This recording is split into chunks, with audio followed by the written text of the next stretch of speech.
Welcome to the Executive Innovation Show podcast, where we bring you real executive conversations with industry game changers and thought leaders. We ask the questions you're thinking, what you're scared to ask, and we make your brain hurt afterward. With your host, Carrie Chitsey Wells, co-founder and CEO of One Touch Video Chat, live video interviews, and the nonprofit Humans Helping Humans.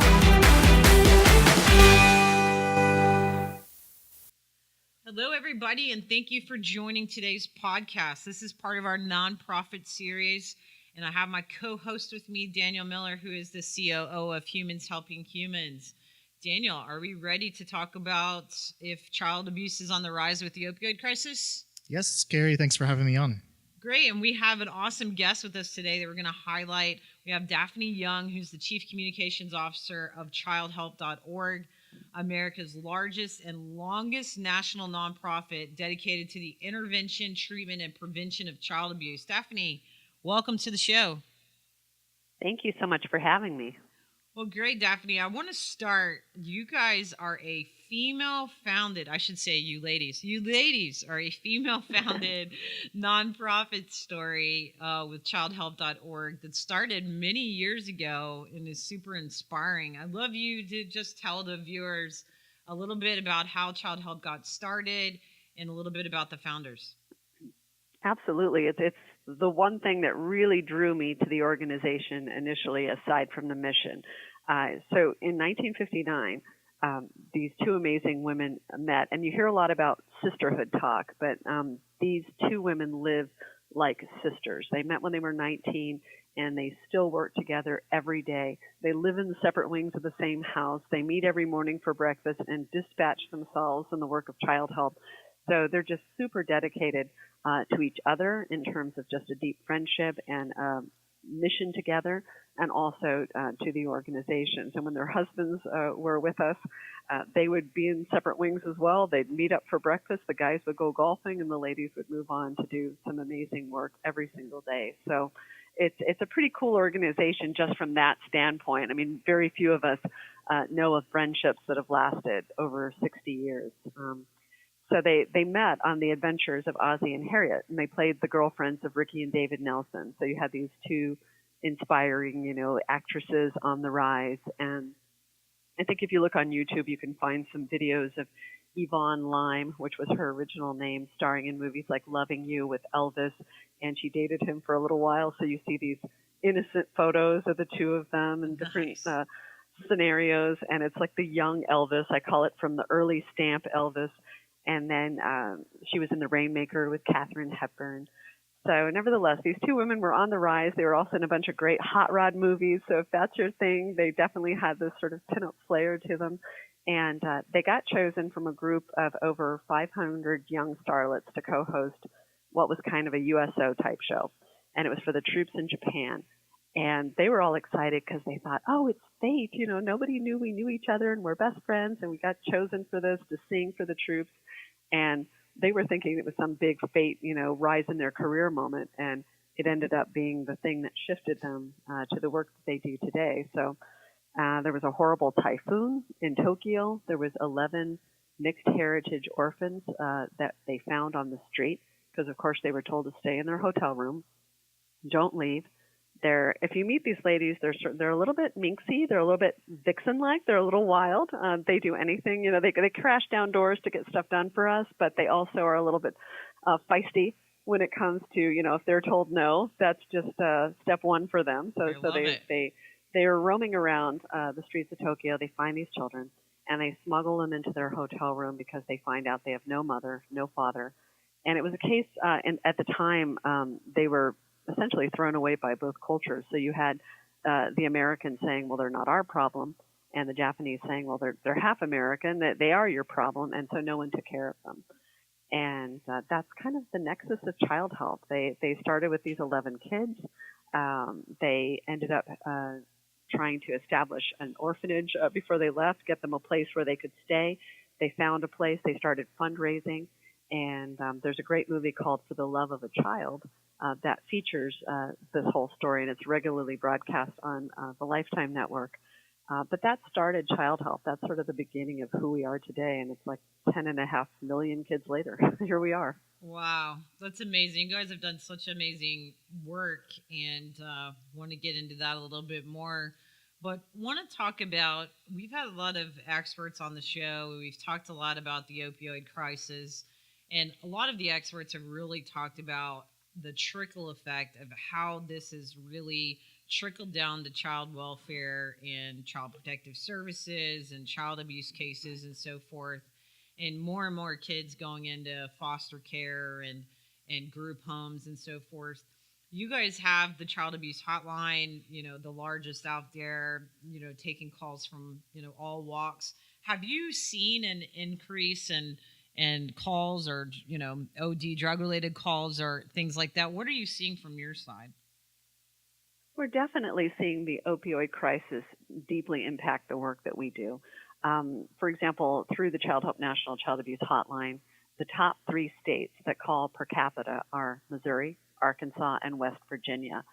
And, everything's kind of parsed. We always talk about the Rust Belt and the Bible Belt, and I feel like this is definitely part of what we consider this opioid belt. So we know from national statistics that Missouri, West Virginia are some of the hardest hit states when it comes to the crisis. So that direct correlation, while we're hard-pressed to draw direct statistics from the anonymous hotline when it comes to the causality of that correlation, Right. I think we have a lot of anecdotal evidence that these drugs are hurting our kids like never before. And they're also hurting, I feel like the addicts have been hurt in their lives. And so we're seeing the manifestation of that. Yeah, and Daphne, talking about, continuing to talk about the opioid crisis, I want to talk a little bit about rural communities, communities that are outside of cities. Oftentimes they're the hardest hit, and sometimes they really don't have the resources to support the influx of calls for care. So how is Child Help getting involved with rural communities to broaden your reach? We have a couple of ways that we really try to get into the outer lying areas. The Child Help National Child Abuse Hotline I mentioned is 1-800-4-A-CHILD, and that is available 24/7.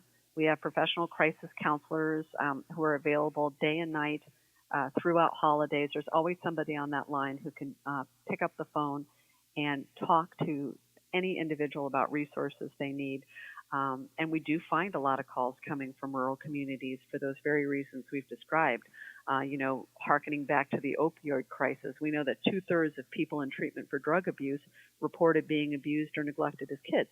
So when you think about, I'm out in the middle of nowhere, I'm in West Virginia, I've been abused, I'm probably part of a cycle of abuse that's happened for generations, and I don't know where to go at 2 o'clock in the morning when I feel like either I'm having flashbacks of experiences I've gone through, maybe I'm a parent who's on the cusp of offending, and we get those calls too where somebody says, I want to kill my kid, stop me. And we get calls from survivors who say, I want to kill myself. What do I do? Where do I go? I don't know what's available in my area.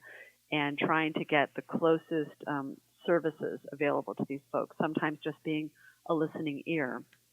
And it's difficult because we know that the money doesn't trickle down to some of those communities. And so we are trying also to proactively bring some of who we are into those places. So, for example, I worked with the Foundation for Global Sports Development, who are Olympic consultants. And we were having trouble getting prevention education in some of the rural schools because there's always a little bit of people are suspect. Like if you lived in a small town, you know that it's like, well, who's this stranger telling us how to live? And so instead of going through the schools, we've decided to do it in a sports concept where the kids play, where they're having fun in the community sports programs that a lot of these rural communities consider hubs. And so we bring a program called Child Help Speak Up, Be Safe. And that prevention education is a series of 5 really simplistic body safety rules. We do it in a K through 12 grade level, so we're always teaching the appropriate level based on the audience. And we're trying to reach out to Native communities, any kind of underserved populations, children with disabilities as well, who are, at incredible risk. But it's only as good as the connectivity, right? So Right. if we don't have connectivity in some of these rural areas where some people don't even have telephones, that's where we really get into a problem of, can we reach them? Can we just go to the community centers and make sure that each of these folks is heard and seen, and if they need to disclose, that they have a listening ear and a next step? And so we're really working actively to do that, being hyper aware of those communities. That's really great, Daphne. Moving on, want to talk a little bit about technology. So Humans Helping Humans is a technology nonprofit. So we're laser focused on anything having to do with technology. Child Help has really been a leader in technology as well, doing things like running ads on Facebook, text messaging, Spotify before it was mainstream. So where do you see as the next wave for hotlines for younger demographics like Gen Zs who do have different technology trends or demands than other demographics that we've seen in the past? Right. Well, we're not fully functioning in this particular area yet, but the Child Help National Child Abuse Hotline just got a federal government grant to have some resources running soon that are going to be text and chat resources, because as you've talked about, we have a new demographic that doesn't want to have a phone call anymore when it comes to the kids. They want to just send a text or do a chat message. And so we connect through the traditional modes of social media and things that you've mentioned to try to engage youth focus groups to determine next steps, so that we're messaging in their language. We're even, using emojis creatively to get sort of less verbal youth to still be able to express their emotions and feelings. And so we're in those early conversations working with ASU, our university out here, Arizona State University, to develop the language, develop the methodology, so that we can be industry leaders in making sure that we're using this properly, that we're using it the way kids want, and that we're engaging the community as well, because a lot of folks that feel like, well, I don't want to test the waters, right? I don't want to make that phone call yet. I'm scared about the process. Let me just send a one-liner and see what I get back. And we're also finding that in the Native community. One of my best friends, we were in a band together as kids, and now she's running the American Indian Policy Institute at ASU. She's an advocate for digital inclusion, and she's worked with the FCC and traveled to Washington, and Oh, wow. she authored the only study that addressed broadband networks in Indian country. And for many rural areas, like Native reservations, connectivity is essential before they can even do those texts and those chats and those phone calls. So there's a lot of barriers, but we're trying to bring the right experts, talk to the right people, and make sure that we're at least leading in this area, because the situation is desperate. Yeah. Well, really, congratulations on being industry leaders with technology. That's something that we'll definitely be following as you guys kind of progress down that road. Yeah, absolutely. And one of the things I want to talk about that you guys have been pretty progressive at is just, after those hotline phone calls, you guys also have, and I think a lot of people don't know, advocacy centers and treatment facilities. Right. Historically, some of those centers are kind of stale child welfare offices or government type offices. Can you talk a little bit about what you guys have done to make youth really more comfortable when going into these environments? Has kind of been, leading the way in that area? Absolutely. One of our founders, Sara, who's our founder, chairman, and CEO, said, you've got to throw everything but the kitchen sink at this problem. And so she devised with her partner, Yvonne, this complete labyrinth of child welfare systems between the hotline, the foster family agencies, the adoption, group homes, residential treatment villages, there's community centers, there's all this kind of prevention education, things that interrelate and interconnect. But the Children's Advocacy Centers, they're these really special, unique places because they have what's called the multidisciplinary team, which is just everybody that you need to put in one place for kids. So you have law enforcement, prosecution, social service agencies, medical, everybody that you need to advocate for that child is in one building. but the place looks like a fun zone. We've had kids ask to have their birthdays in some of these locations. So like, can I have my birthday here? And it's heartbreaking at the same time that it's joyful because we know it's a safe space for them, and it's also heartbreaking because we know why they came there in the midst of a crisis. And in the early days, our founders were told that they were making this place like Disneyland. They said, this is wrong. It's not. It's supposed to be Disneyland. This is child welfare agencies. And Sara and Yvonne said, you're treating these children like criminals. You're carting them from the police station to the hospital to the social welfare office. And she said they don't deserve this. They've been hurt enough. And so what's now sort of peer-reviewed as trauma-informed care back then was just, their idea of loving care. And so we have therapy dogs at our villages and at our advocacy centers, and you walk in the door, and if a child is crying or nervous, a poodle named Dallas will walk up to them, and they start laughing, and they're, why is there a dog here? And if they're in the middle of their exam, where we're photographing and needing to put a case together to prosecute the predator, they'll bring in a therapy dog, and they'll say, well, we're going to look in Dallas's ear. Can we look in your ear? Aww. Now we're going to look at Dallas's toes, so they go back and forth. And we even have, when we really need to call in the big guns, we have a therapy horse, a miniature pony that comes in.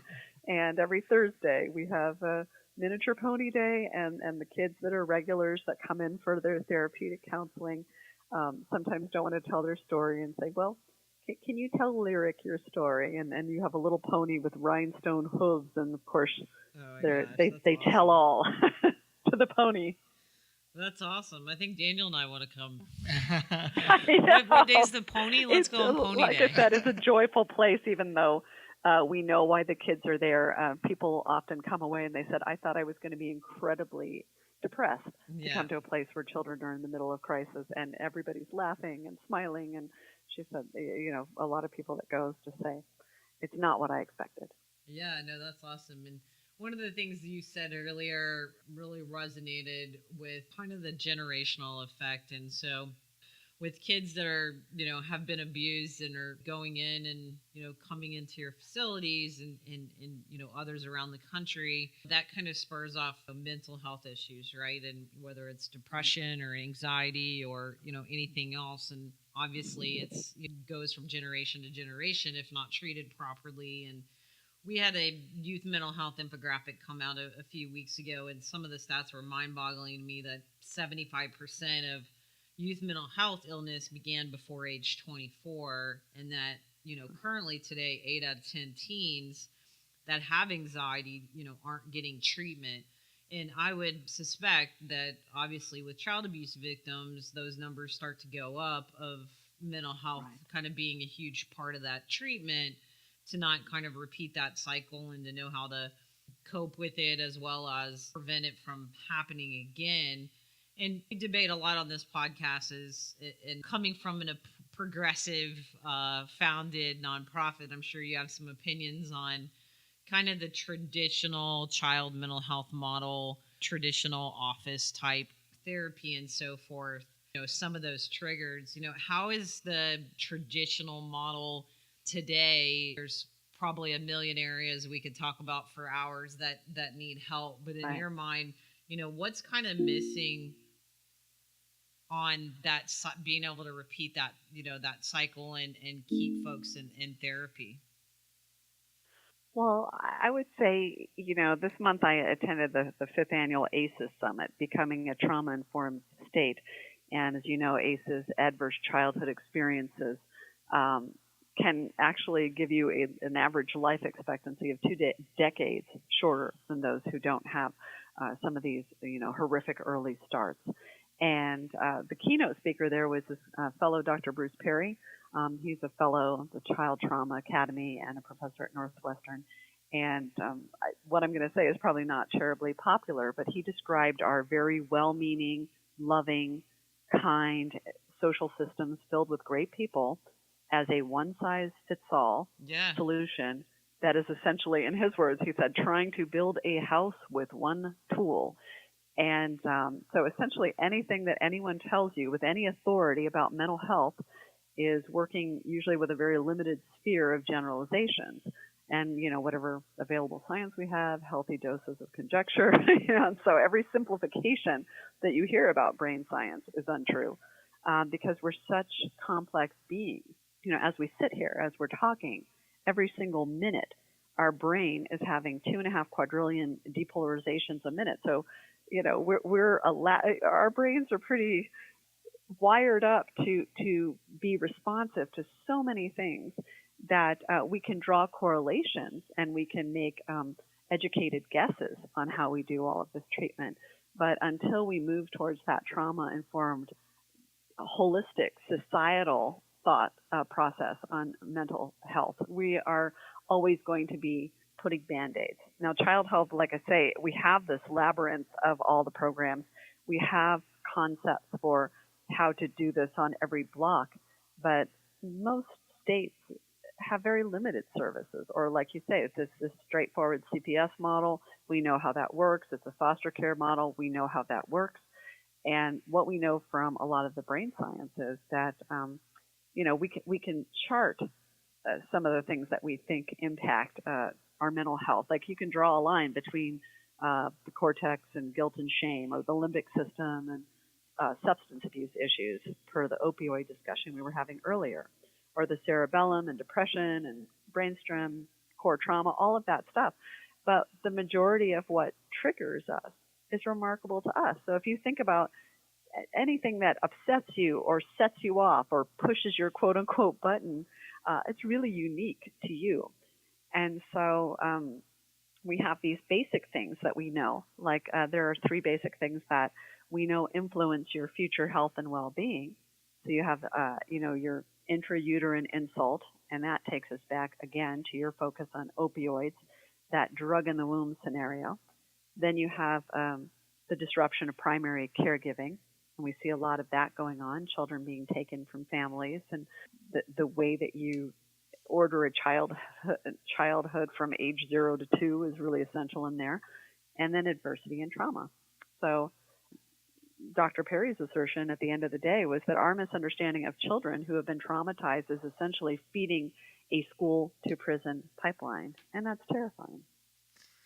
Yeah, there's so much, work that just in our own country, we talk to a lot of nonprofits that are doing amazing things here and then amazing things in other countries. And we have so many issues in our own country that we definitely, there's a lot to be worked on here. And that does lead me, we had Dr. Christine Caulfield, who's fighting the opioid crisis, on the podcast not too long ago. And she said something that really stood out to me, and I want to get your opinion on it. She was talking about in the state of Florida how many newborn babies that moms that are addicted to opioids and continue abusing the opioids or heroin or whatever it may be throughout, being pregnant. And so that the NICU and the hospitals are seeing more and more babies that come out addicted to opioids, and just the downward kind of effect of those childs that basically, come out abused in the sense of, they're screaming and they need extra holding and, all this kind of stuff. And she was talking about people that were volunteering because, as soon as you let the baby down, there was all kinds of issues.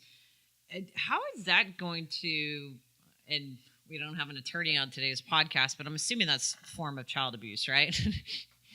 100%, and it's a form of child abuse that you can be heavily prosecuted for. But to your point, there was a study, Association of Drug Abuse and Child Abuse, in I think the mid-90s. Don't quote me on that, but I think it's a Voorhees study in the mid-90s, and they looked at 513 children exposed to drugs in utero, and the rates of abuse were 2 to 3 times that of other children in the same geographical area. So the chance of somebody not just abusing the child in utero, let's say through drug addiction, but also when the child is born, continuing that abuse and really setting up a child for a lifetime of difficulties is exponentially advanced. And, the same doctor I was telling you about, who's done these brain studies, was very active in trying to promote early childhood prevention, because part of the problem is once a child's past the years of 2, so many things can be set in motion to really impact the rest of their lives. So when we look at a child, let's say a child's been neglected. You have a drug-addicted parent, there's been some intrauterine insult with opioids, and then this little child gets neglected because, if somebody's, on their pipes, taking their pills and, fading out and nodding out all day, that child is left often dirty, neglected, sad, or being harmed in some way. And so these children don't get a lot of interaction. And a traditional 2-year-old in a basic family, let's say, may have 600 really active words that they understand completely. That neglected 2-year-old may have only 100. Now, fast forward to kindergarten, and the teacher's saying, okay, put your backpack away, do this, do that. They're giving them all these instructions, and all the kids know what's going on. And there are a couple of these kids who are compromised, and they don't understand. And so those little lives now end up becoming, now they're acting out. Now the teacher's saying, well, you're not listening, or you're not doing what I say. And they feel so far behind. And so they either rebel against the system, or they become the future dropouts, or, so this type of child, through opioid, through early childhood abuse, really gets this hard knock to begin life. And it's even when adopted by phenomenal families at an early age, it's a lot of consistency and structure and hard work to get them back on track. Yeah, a lot to think about. There's so many areas that need impacting. You guys are doing a great job, and we look forward to continue watching, Child Help's journey, and everybody will do their part to try to help out as much as we can in child abuse and the opioid crisis. Thank you so much for being on the show, Daphne. We really appreciated all your valuable insights. Feel free to submit any questions that you might have on today's podcast, or for us or for Daphne. And make sure you go check out Child Help in the link, and support them, follow their journey, watch the cool video about their founders that I watched. I thought it was awesome to learn more. And Daphne, thank you so much for being on the show. Daniel, thanks for being an awesome co-host today. Thank you. Thank you both so much for bringing these issues to light. I really appreciate it. Yeah, no, we appreciate you, and look forward to following you guys' journeys. And everybody, please rate the podcast, review, follow everybody on here, and follow these amazing journeys in our nonprofit series. This podcast has come to a close. To hear more from the Executive Innovation Show podcast, subscribe, submit questions, and share the love. Follow us on social. We're everywhere.